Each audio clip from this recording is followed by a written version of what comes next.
एक तरफ समंदर, दूसरी तरफ सन्नाटा और बीच में मजार। मुंबई से सटे भायंदर पश्चिम के उत्तर इलाके में बनी ये दरगाह इस वक्त महाराष्ट्र में राजनीति और विवाद का केंद्र बन गया है। सैयद बल्ले शाह पीर दरगाह को लेकर विवाद इतना बढ़ गया है कि इसे ध्वस्त करने की मांग हो रही है। सबसे पहले आपको बता दें कि इस दरगाह को लेकर आपत्ति क्या है। आरोप है कि दरगाह सरकारी जमीन पर बनी है। 57 हेक्टेयर मैंग्रोव भूमि पर अतिक्रमण किया है। आरोप है कि दरगाह के अंदर अवैध खुफिया कमरे हैं। अब मैं आपको पहले वो समुंदर दिखाता हूँ जिसकी चर्चा हो रही है। इस वक्त हम भायंदर पश्चिम के उत्तर इलाके में हैं और ये देखिए, ये पूरा का पूरा ये समुद्री इलाका है और समुद्र के इलाके से ही सटा हुआ है ये मैंग्रोव्स। हजारों हेक्टेयर में फैला हुआ ये मैंग्रोव्स देखिए, और इस मैंग्रोव्स के बिल्कुल बगल में इससे लगकर ये बना हुआ है यहाँ पर ये दरगाह, जिसको लेकर महाराष्ट्र में इस वक्त सियासी बवाल मचा हुआ है। समंदर किनारे बने इस दरगाह को लेकर अब महाराष्ट्र में सियासत गर्मा गई है। मामला विधानसभा तक पहुंच चुका है। इलाके की विधायक गीता जैन ने सदन में दरगाह का जिक्र करते हुए इसे तोड़ने की मांग की है। दरअसल इस दरगाह पर सिर्फ सरकारी जमीन को कब्जाने का ही आरोप नहीं है, बल्कि आरोप तो यहाँ तक लगाए गए कि यहाँ देश विरोधी गतिविधियों के चलने की भी आशंका है। कलेक्टर लैंड है और इसके जो रिकॉर्ड्स है वो रेवेन्यू डिपार्टमेंट के अंदर बिल्कुल मेंटेन रखे गए हैं।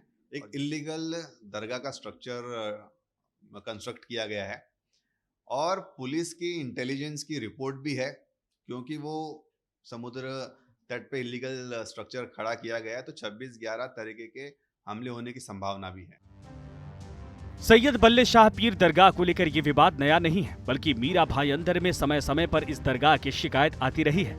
आरोप है कि पहले दरगाह महज 100 स्क्वायर फीट में था, लेकिन धीरे धीरे अब इसका दायरा 70,000 वर्ग फीट तक फैल गया है। उसके अंदर जो छोटी दरगाह जो थी वो मात्र 100 चौरस फुट थी, लेकिन उसको घेरते हुए 10,000 फुट से ज्यादा जो है अधिक अवैध निर्माण कार्य चल रहा था और कांदलवन को मैंग्रोव्स को नष्ट करके जो है पूरा आरसीसी का तो पूरा बांधकाम किया गया था।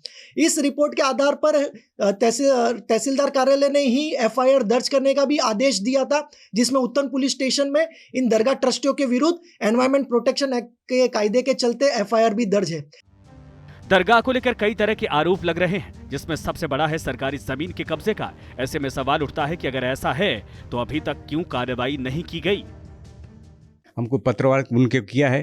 अगर अब कलेक्टर, डिप्टी कलेक्टर और तहसीलदार उनको नोटिस देके ड्यू प्रोसेस किया तो महानगर पालिका मनुष्यबल यंत्र सामग्री दे देंगे और जो दरगाह का अतिक्रमण है वो ड्यू प्रोसेस करके खत्म करने के लिए, तोड़ने के लिए हम मदद करेंगे।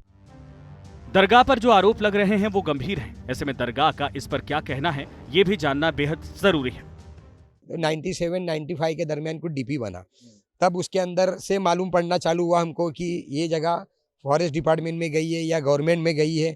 तब से हम लगातार, जैसा हम लोगों की एज हुई, जैसा हम लोग इसके अंदर आगे बढ़े, वैसा हम लोग लगातार मांग कर रहे हैं कि भाई ये जगह जो है हमारे को 99 साल के लीज पे दी जाए या तो हमको बिकत दी जाए। इसका जो भी कॉस्ट होगा वो हमारा समाज भरने के लिए तैयार है।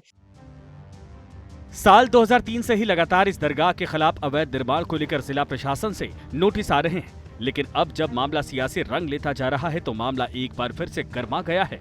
अब देखना होगा इस बार कोई कार्रवाई होती है या नहीं। Team news nation.